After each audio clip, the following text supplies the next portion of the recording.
खबर है लोकसभा चुनाव को लेकर कांग्रेस में भीतरघात। जी हां, बिल्कुल जिस प्रकार से बीते दिनों वितरण हुआ है टिकट का, नीलम अभय मिश्रा को टिकट दी गई है। ऐसे में महापौर बाबा नाराज दिखाई दे रहे हैं। बात की जाए ऐसा क्यों स्थिति उत्पन्न हुई, जिस प्रकार से होड़ में कहीं ना कहीं बाबा भी लाइमलाइट में आए, उसके बाद संभावनाएं जता रही थी कि शायद अजय मिश्रा बाबा को टिकट मिले, लेकिन अभय मिश्रा के घर पे वापस टिकट गई तो कहीं ना कहीं महापौर नाराज होते दिखाई दिए। और हालांकि ऐसा इसलिए कहा जा रहा है क्योंकि ना सोशल मीडिया में किसी प्रकार की पोस्ट उनकी नजर आई, ना किसी प्रकार का कोई एक्टिविटी दिखाई दी। और ऐसे में कयासों की नगरी में एक नया सवाल उठ रहा है कि क्या महापौर अजय मिश्रा बाबा भाजपा ज्वाइन करेंगे, क्योंकि ना किसी प्रेस वार्ता में वो दिखाई दिए, ना किसी प्रकार से उनका वहाँ पे रोल दिखा, ना किसी प्रकार से वहाँ वो सम्मिलित हुए, किसी भी जनसंपर्क में दिखाई नहीं दे रहे हैं, कांग्रेस पार्टी से अलग अलग चल रहे हैं।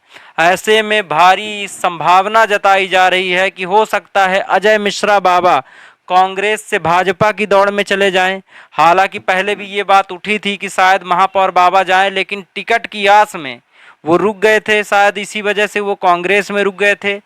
अब जब लोकसभा की टिकट फाइनल हो गई है, ऐसे में उनका किसी प्रकार से कोई भी एक्टिव ना होना या पार्टी से कोई मतलब ना रखना, कोई लोकसभा को लेकर उनका कमेंट ना आना, चर्चा ना आना, बधाई ना देना, ये कहीं ना कहीं एक संभावना प्रकट करता है कि क्या अजय मिश्रा बाबा नाराज हैं। और ऐसे में भीतरघात की भी संभावनाएं उठती हैं कांग्रेस में भी, जहां दल बदल का प्रोसेस चल रहा है, लगातार पार्टियां बदली जा रही हैं। ऐसे में क्या ये भी माना जा सकता है कि अजय मिश्रा बाबा भाजपा में जाएंगे? अगर ऐसा होता है तो कहीं ना कहीं कांग्रेस के लिए एक चुनौती होगी, रीवा में एक बड़ा संघर्ष उत्पन्न होगा लोकसभा चुनाव में। हालांकि नीलम मिश्रा के टिकट मिलने के बाद लोगों के बीच एक चर्चा का विषय बना है, कह रहे हैं चुनाव को लेकर बात चल रही है कि इससे कहीं ना कहीं एक भारी टक्कर देखने को मिलेगी। लेकिन जब चर्चा में ये उठा था कि अजय मिश्रा बाबा को टिकट मिलना चाहिए, तो ऐसे में क्लीन था कि जनार्दन मिश्रा अच्छे भारी बहुमत से जीत करेंगे। लेकिन जब से नीलम मिश्रा को टिकट मिली है तो भाजपा की भी टेंशन बढ़ गई है और एक टक्कर देखने को मिलेगी लोकसभा चुनाव में। दोनों पार्टियां अपने अपने जनसंपर्क चालू कर रख चुकी हैं। हालांकि अभी तक इन दोनों ने ही नामांकन नहीं भरा है।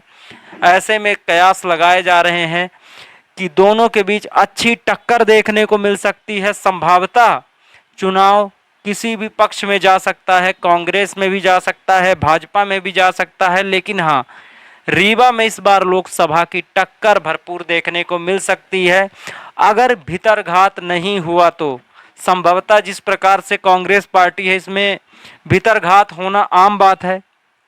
लेकिन जिस प्रकार से देखा गया है अभय मिश्रा की नेतृत्व, ये यूं कहें कि अभय मिश्रा का देखा गया है कि जिस प्रकार से शीर्ष कमान उनका आपसी जो गुट है, वो जिस प्रकार से लोगों को मैनेज करता है, मैनेजमेंट उनका सबसे अच्छा है। सिंगल सीट लेकर आए थे विधानसभा सीट में, इस बार लोकसभा की जिम्मेदारी दी गई है। देखते हैं कितना प्रासंगिक होते हैं और कितना उभर के आते हैं। जल्दी आपको इसकी हम पूरी अपडेट देंगे। तब तक के लिए हमारे चैनल को लाइक कीजिए, शेयर कीजिए, सब्सक्राइब कीजिए और रूबी गारमेंट्स में आइए और बढ़िया शॉपिंग कीजिए, ऑफ पाइए और बेहतर कलेक्शन लेके जाइए। बहुत बहुत धन्यवाद।